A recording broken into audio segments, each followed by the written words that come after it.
Thursday Night Motocross, where racers come from all over to challenge themselves, test their skills, and compete in the sport we call motocross. By day, the track comes alive under the sunlight. But as the sun begins to disappear beyond the horizon, something special happens. The lights come on.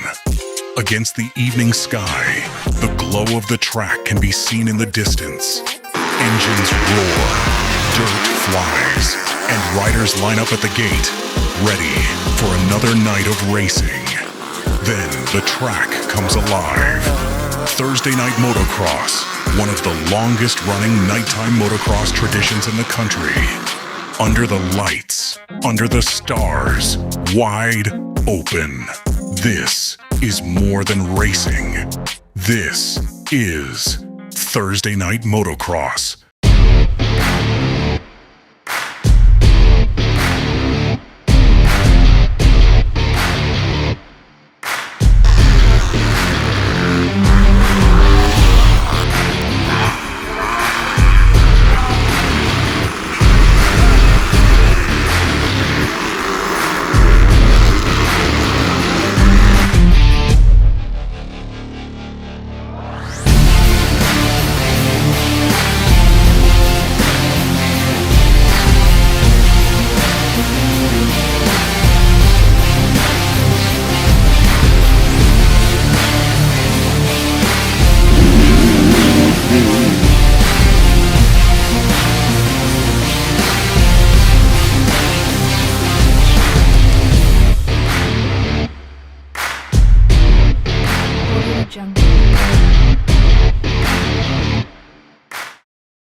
My name is Hayden.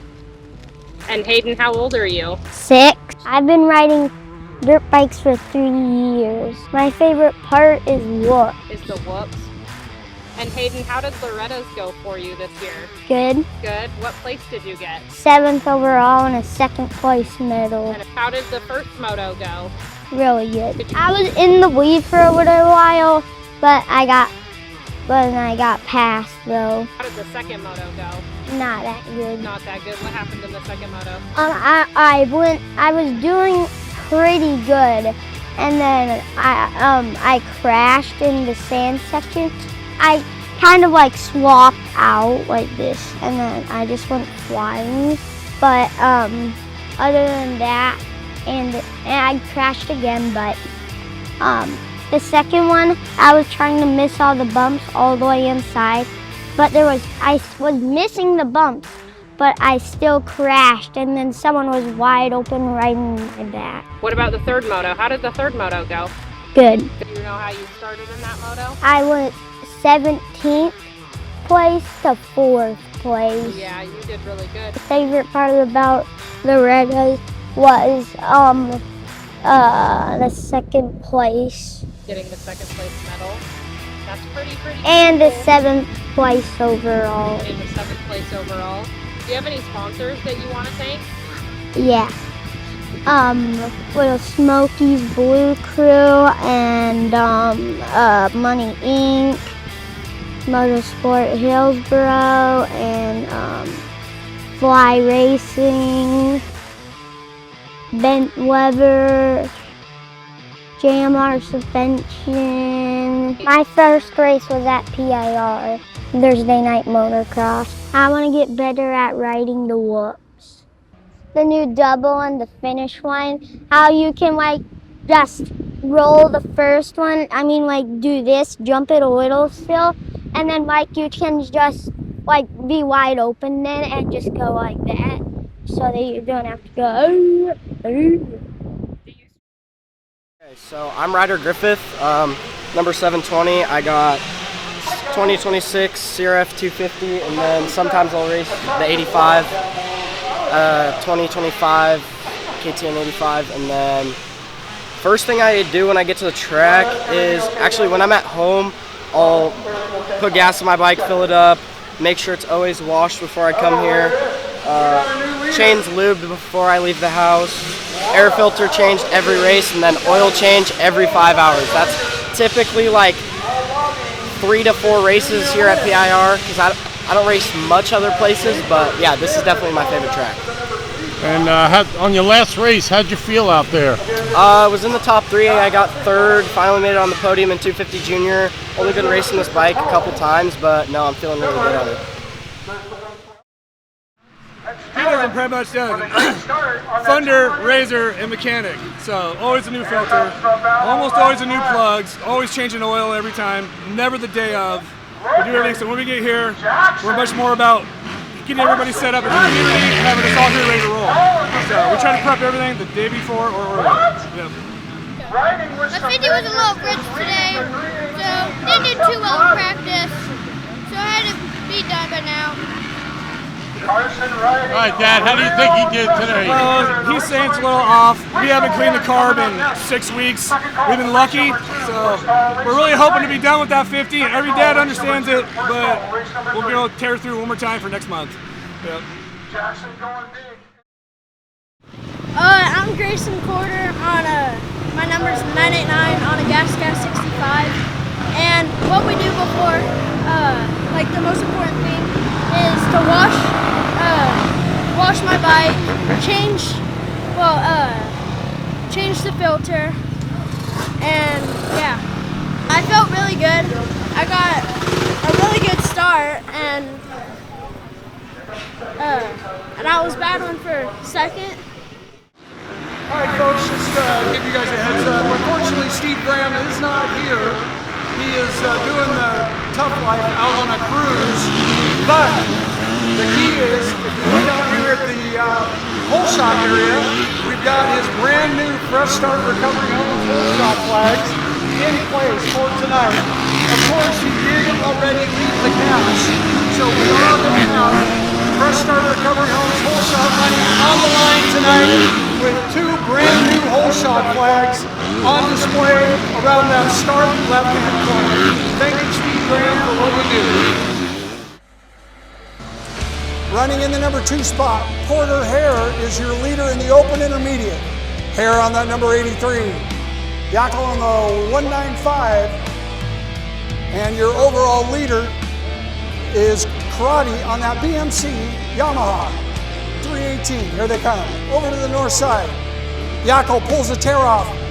Hare all over the back of him. Oh, check this out. Over the speed bump, 3 bikes were tied together into the fly bull turn. Hare goes underneath. Yackel holds him off for now. Wharton. Yackel still running in second place in the Unlimited Pro. And your leader in the open intermediate is Porter Hare on that 83, and he's giving Yackel some fits. Here they come around the fly bowl turn, up over Motorsport Hillsboro table. Wharton in the 3rd spot in Unlimited Pro. There's JoJo Dubois on the number 600. Here he comes, 1 more lap to go.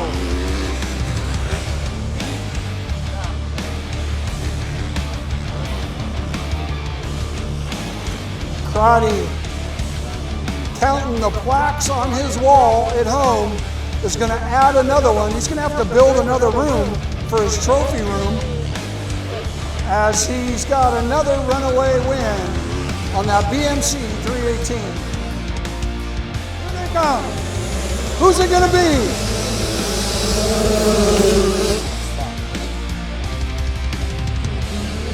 And it looks like the 121 getting the start, but Deegan, Russell, and Griffith are right there. Look at the battle as Deegan, whoa! Deegan almost goes down. Russell lost the back end. Thank goodness for that new Dunlop tire. That thing came out from underneath him. He was able to hold on to it. As Piccolo out front, followed by Russell and Griffith. That's Gurney currently running in the number 4 spot on that 462. Keep an eye out for Bryson Hare and Brogan Macon and Nathan Carrywater. We'll see how these guys do. Here they come, putting one in the books on that 121. Russell, Griffith, Gurney, and Hare. Peterson on the number 11. Followed by that 84 of Ryder Jackson. Griffith on that KTM. Gurney also on a KTM. Oh, Gurney goes off. Gurney goes off the track. Completely went wide and ended up in the grass. He re-entered without passing anybody, so he will not be penalized. But that allows Hare, who's on the 83, running in that number 4 spot, to draw closer. Gurney was all over Griffith when he makes that mistake and goes off the side of the right side of the track, able to bring it back on cleanly and hold on to that position. He comes up short big time on that corner double. White flag is going to be out this time for your leader. Piccolo and Russell. Russell still in striking distance. Here comes the third place ride, the 720. Griffith, followed by Gurney, Hare, and Peterson. Jackson on that number 84. Kemper on that 2.9, followed by Macon on the 2.5. There's the number 6 of Nathan Carrywater. And the 4.26, that's Peyton Manning. That's the closest race on the track as checker flag is waving. This is for the final podium, third place. Gurney making a hard charge, here they come. Griffith looking over his shoulder says, nope, not this race, as Griffith able to hold him off. The number 75 of Courtney Hartley coming back after years of a long break where she went out and had kids and she was missing the moto life and decided to return. And we're excited to have her here at Thursday Night Moto. Each week I notice she is progressing. She is getting up to speed once again and competing with the top level master riders in the women's class. So we want to welcome her back and her husband to Thursday Night Moto.